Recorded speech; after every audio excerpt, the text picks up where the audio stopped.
আচ্ছা, আমরা যখন সুইচটা টিপি, আলো জ্বলে, ফ্যান ঘোরে, সব কত সহজ মনে হয়, তাই না? হুম, কিন্তু এর পেছনে যে একটা বিশাল ব্যাপার-স্যাপার আছে, মানে পাওয়ার জেনারেশন, ডিস্ট্রিবিউশন, এটা কি আমরা অতটা ভাবি? একদম। আর সবচেয়ে বড় চ্যালেঞ্জটা হলো আমাদের বিদ্যুতের চাহিদা তো সারা দিন একরকম থাকে না। এ ধরুন সকাল, দুপুর, রাত সবসময় বদলাচ্ছে। ঠিক। এই যে চাহিদা বা টেকনিক্যাল ভাষায় যাকে বলে লোড, এই লোডের ওঠানামা, এটাই পাওয়ার সিস্টেমের একটা মস্ত বড় চ্যালেঞ্জ। হ্যাঁ, আর পাওয়ার প্ল্যান্টগুলোকে তো এই পরিবর্তনশীল লোডের সাথে মানিয়ে চলতে হয়। তো আজ আমরা এই বিষয়টা নিয়েই একটু গভীরে যাব। আমাদের কাছে Shri Ramakrishna institute of science and টেকনোলজির কিছু নোটস আছে। বেশ ভালো সোর্স। সেখান থেকে আমরা বোঝার চেষ্টা করব যে এই ভ্যারিয়েবল লোডিংয়ের কি প্রভাব পড়ে, কিছু জরুরি টার্মস, কিছু ফ্যাক্টরস, আর ভারতে তো থার্মাল পাওয়ার প্ল্যান্ট খুবই চলে, সেটার সাইট সিলেকশনের কিছু কথাও আসবে। আচ্ছা, মূল লক্ষ্য তাহলে পাওয়ার প্ল্যান্টের কার্যকারিতা আর অর্থনীতির একটা বেসিক আইডিয়া, তাই তো? একদম। তাহলে শুরুই করা যাক। এই যে লোড সবসময় বদলাচ্ছে, ধরুন রেসিডেন্সিয়াল, কমার্শিয়াল, ইন্ডাস্ট্রিয়াল লোড, এর ফলে পাওয়ার সিস্টেমে ঠিক কি সমস্যা হয়? দেখুন, বেশ কয়েকটা বড় সমস্যা আছে। প্রথম কথা হলো, যখন সিস্টেমের লোড কমে যায়, তখন যে জেনারেটরগুলো চলছে সেগুলোর এফিসিয়েন্সি মানে কর্মদক্ষতা বেশ খানিকটা কমে যায়। ও, মানে লোড কমলে এফিশিয়েন্সিও কমে। হ্যাঁ, ভাবুন একটা বাস যদি পুরো ভর্তি না চলে, খালি সিট নিয়ে চলে, তার তো প্রতি প্যাসেঞ্জার পিছু খরচ বেড়ে যায়। এখানেও অনেকটা তাই। ফলে প্রতি ইউনিট বিদ্যুৎ উৎপাদনের খরচ বেড়ে যায়। ইন্টারেস্টিং। তার মানে লোড কমলেও খরচ বেড়ে যেতে পারে। আচ্ছা, আর কি সমস্যা হয়? আরেকটা বড় ব্যাপার হলো ফ্রিকোয়েন্সি কন্ট্রোল। আমাদের দেশে স্ট্যান্ডার্ড ফ্রিকোয়েন্সি তো 50 হার্টজ। হ্যাঁ, ওই +-3% টলারেন্স থাকে শায়দ। ঠিক। কিন্তু লোড যখন খুব বাড়ে বা কমে, তখন জেনারেটরের স্পিড আর তার সাথে ফ্রিকোয়েন্সিও ওঠানামা করে। এটাকে ওই নির্দিষ্ট রেঞ্জের মধ্যে ধরে রাখাটা মানে বেশ কঠিন হয়ে পড়ে। এর জন্য অ্যাডভান্সড কন্ট্রোল সিস্টেম লাগে, যা খরচ বাড়ায়। বুঝলাম। তার মানে স্টেবিলিটি বজায় রাখাই একটা চ্যালেঞ্জ। একদম। এছাড়া লোড খুব কমে গেলে অনেক সময় বাধ্য হয়ে কিছু জেনারেটিং ইউনিট বন্ধ রাখতে হয়। আবার যখন লোড বাড়ে সেগুলোকে চালু করতে হয়। এই বারবার চালু বন্ধ করার ফলে যন্ত্রপাতির উপর চাপ পড়ে, মেইনটেনেন্স খরচ বাড়ে। আচ্ছা, এই যে লোডের পরিবর্তন, এটাকে আমরা ট্র্যাক করি কিভাবে? মানে বোঝার জন্য কি কোনো গ্রাফ বা চার্ট ব্যবহার করা হয়? হ্যাঁ, হ্যাঁ, অবশ্যই। এর জন্য খুব কমন একটা টুল হলো লোড কার্ভ। এটা সিম্পলি একটা গ্রাফ যেখানে সময়ের সাথে সাথে লোডের পরিবর্তনটা দেখানো হয়। ধরুন একটা দিনের ২৪ ঘন্টার লোড কার্ভ। ও, আচ্ছা। এই কার্ভটা দেখলেই বোঝা যায় দিনের কোন সময়ে লোড সবচেয়ে বেশি ছিল, যেটাকে আমরা বলি ম্যাক্সিমাম ডিমান্ড। আর কার্ভের নিচের মোট ক্ষেত্রফলটা, এরিয়া আন্ডার দ্য কার্ভ, হিসেব করলে আমরা পেয়ে যাই ওই সময় মোট কত ইউনিট এনার্জি বা শক্তি কিলোওয়াট আওয়ার কনজিউম হয়েছে। বাহ! তাহলে লোড কার্ভ থেকে দুটো খুব জরুরি তথ্য পাওয়া যাচ্ছে, ম্যাক্সিমাম ডিমান্ড আর মোট এনার্জি কনজাম্পশন। ঠিক। আরেকটা রিলেটেড কার্ভ আছে, লোড ডিউরেশন কার্ভ। হ্যাঁ, এটার কথাও শুনেছিলাম। এটা ঠিক কি দেখায়? এটা লোড কার্ভেরই একটু অন্যরকম রিপ্রেজেন্টেশন। এখানে লোডের মানগুলোকে টাইম অনুযায়ী না সাজিয়ে তাদের ভ্যালু অনুযায়ী সাজানো হয়। মানে সবচেয়ে বেশি লোড থেকে সবচেয়ে কম লোড পর্যন্ত। আর এটা দেখায় যে একটা নির্দিষ্ট লোড বা তার চেয়ে বেশি লোড কতক্ষণ ধরে চলেছে। ও, আচ্ছা।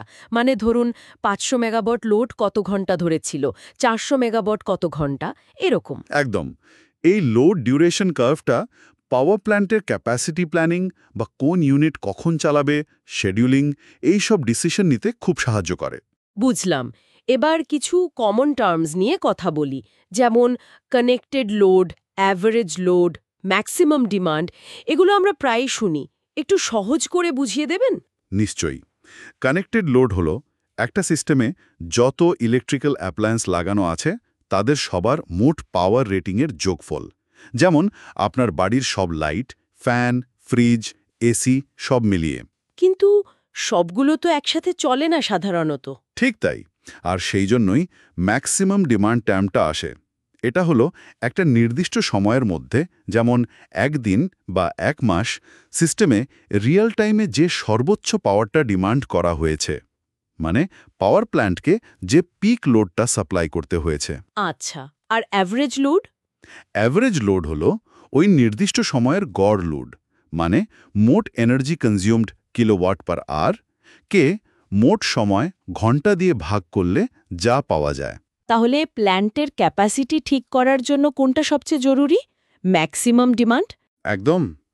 প্ল্যান্টের ইনস্টলড ক্যাপাসিটি সবসময় ম্যাক্সিমাম ডিমান্ডের থেকে একটু বেশি রাখতেই হয়, যাতে পিক লোডটা সহজেই সামাল দেওয়া যায়।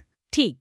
এবার আসে কিছু ফ্যাক্টরসের কথায়, যেমন demand factor, load factor, diversity factor. এগুলোর গুরুত্ব কি? এগুলো খুব ইম্পর্ট্যান্ট ফ্যাক্টরস পাওয়ার সিস্টেম অ্যানালিসিসের জন্য। ডিমান্ড ফ্যাক্টর হলো ম্যাক্সিমাম ডিমান্ড আর কানেক্টেড লোডের ratio. Max demand, connected load. যেহেতু সব লোড একসাথে চলে না, তাই এর মন সবসময় একের কম হয়। আচ্ছা, আর load factor? Load factor, average load maximum demand, এটা খুব খুব গুরুত্বপূর্ণ। এর মান একের যত কাছাকাছি হবে, সিস্টেমটা তত এফিশিয়েন্টলি চলছে বলে ধরা হয়। কেন? মানে একের কাছাকাছি হলে ভালো কেন? কারণ লোড ফ্যাক্টর হাই হওয়ার মানে হলো অ্যাভারেজ লোড আর ম্যাক্সিমাম ডিমান্ডের মধ্যে পার্থক্য কম। অর্থাৎ লোডের ওঠানামা কম, প্ল্যান্টটা তার ম্যাক্সিমাম ক্যাপাসিটির কাছাকাছি প্রায় সবসময় চলছে।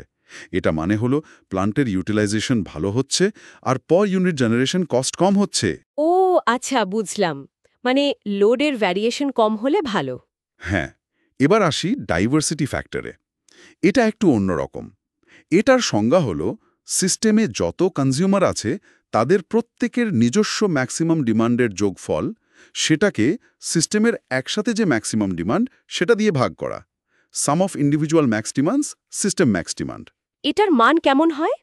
এটার মান সবসময় একের বেশি হয়, আর যত বেশি হয় তত ভালো।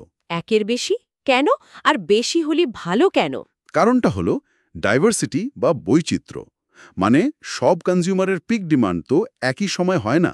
ধরুন ইন্ডাস্ট্রির পিক ডিমান্ড দিনের বেলায়, আর বাড়ির পিক ডিমান্ড হয়তো সন্ধ্যায়। হ্যাঁ, তা তো বটেই। এই যে বিভিন্ন সময় বিভিন্ন জনের পিক ডিমান্ড হচ্ছে, এর ফলে সিস্টেমের ওপর একসাথে যে ম্যাক্সিমাম লোডটা পড়ছে, সেটা কিন্তু প্রত্যেকের ইন্ডিভিজুয়াল পিক লোডের যোগফলের থেকে বেশ কম হয়। ডাইভার্সিটি ফ্যাক্টর যত বেশি, এই তফাৎটা তত বেশি।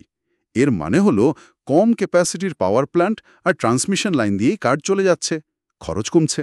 বাহ! তার মানে কনজিউমারদের ব্যবহারের এই বৈচিত্র্য আসলে সিস্টেমের জন্য একটা বড় সুবিধা। একদম। আরও দুটো ফ্যাক্টর আছে, প্ল্যান্ট ক্যাপাসিটি ফ্যাক্টর আর plant use factor. Capacity factor দেখে যে প্ল্যান্টটা তার টোটাল ইনস্টলড ক্যাপাসিটির কতটা ব্যবহার করছে বছরে। আর ইউজ ফ্যাক্টর দেখে প্ল্যান্টটা যত ঘন্টা চলেছে সেই সময়ে তার ক্যাপাসিটির কতটা ব্যবহার হয়েছে। আচ্ছা, এগুলো এফিশিয়েন্সি বোঝার জন্য জরুরি। হ্যাঁ, বেশ, এই ফ্যাক্টরগুলো তো বোঝা গেল। এবার একটু থার্মাল পাওয়ার প্ল্যান্টের দিকে আসি। ভারতে তো এর ব্যবহার খুব বেশি। এই প্ল্যান্টগুলোর জন্য জায়গা বাছার সময়, মানে সাইট সিলেকশনের সময়, কি কি বিষয় মাথায় রাখা হয়? এই কনসেপ্টগুলো ব্যবহার করে যদি একটু বলেন। হ্যাঁ, থার্মাল পাওয়ার প্ল্যান্টের সাইট সিলেকশন খুব ক্রিটিক্যাল একটা ডিসিশন। কয়েকটা মেইন পয়েন্ট হলো, প্রথমত লোড সেন্টারের কাছাকাছি হওয়া বাঞ্ছনীয়, যাতে ট্রান্সমিশন লস কমানো যায়, যদিও সবসময় এটা সম্ভব হয় না। দ্বিতীয়ত, জলের পর্যাপ্ত যোগান। এটা ভীষণ জরুরি, কারণ বয়লারে স্টিম তৈরির জন্য প্রচুর জল লাগে, আবার টারবাইন ঘোরানোর পর সেই স্টিমকে ঠান্ডা করে জল বানানোর জন্য কন্ডেন্সারেও কুলিং ওয়াটার লাগে। তাই সাধারণত নদী বা বড় জলাশয়ের পাশে এগুলো গড়া হয়। ও আচ্ছা, জলের প্রয়োজনটা তাহলে বিশাল। বিশাল। তৃতীয়ত, জ্বালানির সহজলভ্যতা। ভারতের বেশিরভাগ থার্মাল প্ল্যান্ট কয়লা ভিত্তিক, তাই কয়লা খনি থেকে প্ল্যান্ট পর্যন্ত কয়লা আনার সুব্যবস্থা, মানে রেল বা অন্য পরিবহন ব্যবস্থা থাকাটা খুব জরুরি। কোল ট্রান্সপোর্টেশন কস্ট একটা বড় ফ্যাক্টর। লজিস্টিক্সটা খুব ইম্পর্ট্যান্ট। একদম। এছাড়া লাগে অনেকটা জমি, কারণ প্ল্যান্টটা নিজেই বেশ বড় হয়। সাথে কোল্ড স্টোরেজ, অ্যাশ ডিসপোজালের জন্য জায়গা লাগে।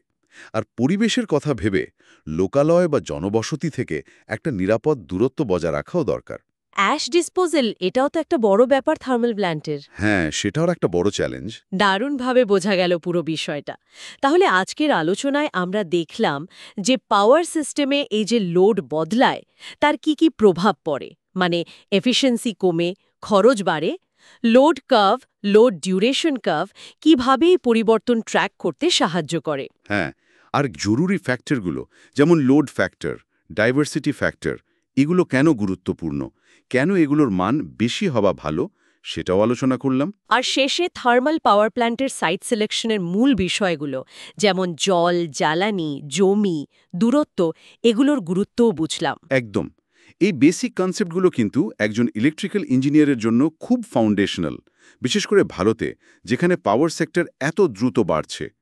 শুধু বিদ্যুৎ উৎপাদন করাই তো শেষ কথা নয়, ঠিক। সেটা কতটা দক্ষতার সাথে করা হচ্ছে, খরচের দিকটা কেমন, পরিবেশের ওপর তার কী প্রভাব পড়ছে, এই সব কিছু বুঝে আরও উন্নত সিস্টেম ডিজাইন করাই তো ভবিষ্যতের ইঞ্জিনিয়ারদের কাজ হবে।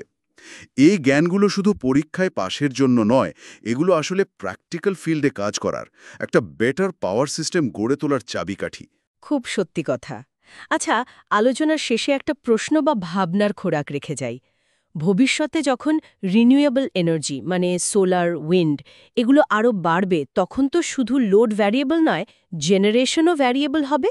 হ্যাঁ, এটা একটা বিরাট চ্যালেঞ্জ আসছে।